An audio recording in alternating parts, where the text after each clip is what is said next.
പ്രിയ വിദ്യാർത്ഥികളെ, ഞാൻ ഇന്നലെ നമ്മുടെ ഫോർത്ത് അലോട്ട്മെൻറ്റ് സ്പെഷ്യൽ അലോട്ട്മെൻറ്റിൽ ഫസ്റ്റ് അലോട്ട്മെൻറ്റ് വന്നിരുന്നു. ഇനി അടുത്ത എന്താണെന്ന് വിദ്യാർത്ഥികൾ ചോദിച്ചിരുന്നു. ഇനി സ്പെഷ്യൽ അലോട്ട്മെൻറ്റ് ഉണ്ടാകുമോ, ഇതുവരെ ലഭിക്കാത്തവരെന്താണ് ചെയ്യേണ്ടത്, ഓക്കെ, ഇതുവരെ ജോയിൻ ചെയ്യാത്തവരെന്താണ് ചെയ്യേണ്ടത്, ടോക്കൺ ഫീ മാത്രം അടച്ചുകൊണ്ട് ജോയിൻ ചെയ്യാതിരിക്കാൻ കഴിയുമോ, അങ്ങനെയാണെങ്കിൽ അടുത്ത അലോട്ട്മെൻറ്റിൽ പരിഗണിക്കുമോ എന്നൊക്കെ ചോദിച്ചിരുന്നു. അതുകൂടാതെ തന്നെ പാരാമെഡിക്കലിൻ്റെ കാര്യങ്ങളും ചോദിച്ചിരുന്നു.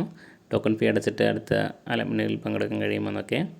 അപ്പോൾ അതിലേക്കുള്ള ജസ്റ്റ് മറുപടി എന്ന നിലയിലാണ് ഈ ഒരു വീഡിയോ ചെയ്യുന്നത്. അതുകൂടാതെ നിങ്ങളുടെ സെക്കൻഡ് സ്പെഷ്യൽ അലോട്ട്മെൻറ്റും പാരാമെഡിക്കൽ സെക്കൻഡ് അലോട്ട്മെൻറ്റും വരുമ്പോൾ ലഭിക്കാൻ വേണ്ടി ശ്രദ്ധിക്കേണ്ട കാര്യങ്ങളും ചർച്ച ചെയ്യുന്നുണ്ട്. അപ്പോൾ വിദ്യാർത്ഥികളൊന്ന് സ്കിപ്പ് ചെയ്യാതെ കാണുക.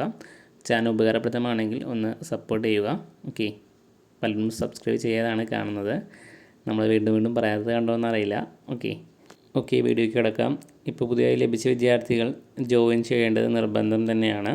അത് നമ്മുടെ സൈറ്റിൽ പറയുന്നുണ്ട്. എന്നാൽ മാത്രമേ അടുത്തുള്ള അലോട്ട്മെൻറ്റിൽ പങ്കെടുക്കാൻ കഴിയുള്ളൂ. അപ്പോൾ എല്ലാ വിദ്യാർത്ഥികളും നിർബന്ധമായും ടോക്കൺ ഫീ അടച്ച് ജോയിൻ ചെയ്യേണ്ടതാണ്.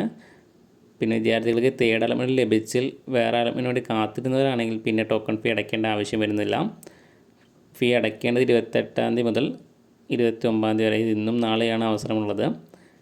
പിന്നെ നിങ്ങൾ 30-ാം തീയതി ഉള്ളിൽ തന്നെ അഡ്മിഷൻ എടുക്കാൻ ശ്രമിക്കുക.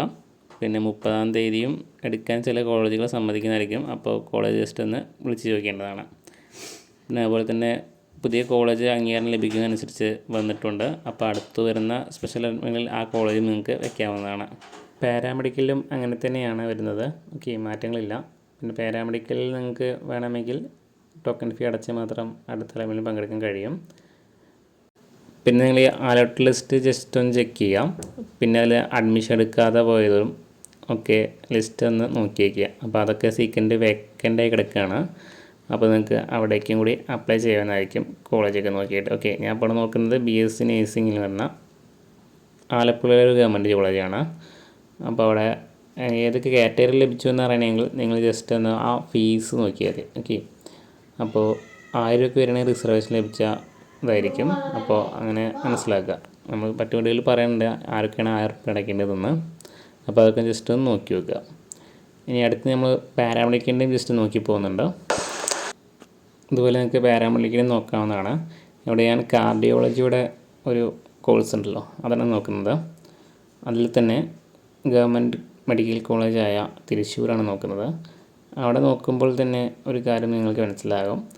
നിറയെ വിദ്യാർത്ഥികൾ അവിടെ അലോട്ടായിട്ടുണ്ടെങ്കിലും ടോക്കൺ ഫീ അടച്ചിട്ടില്ല.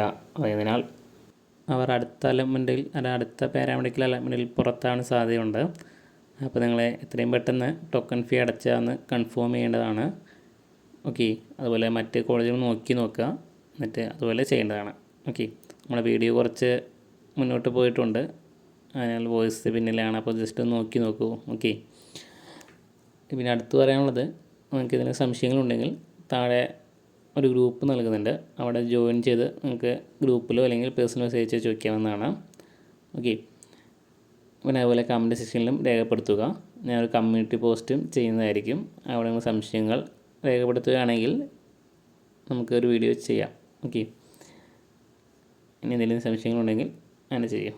ഞാൻ വിട്ടുപോയിട്ടുണ്ടെങ്കിൽ ചോദിക്കേണ്ടതാണ്. Thank you for watching.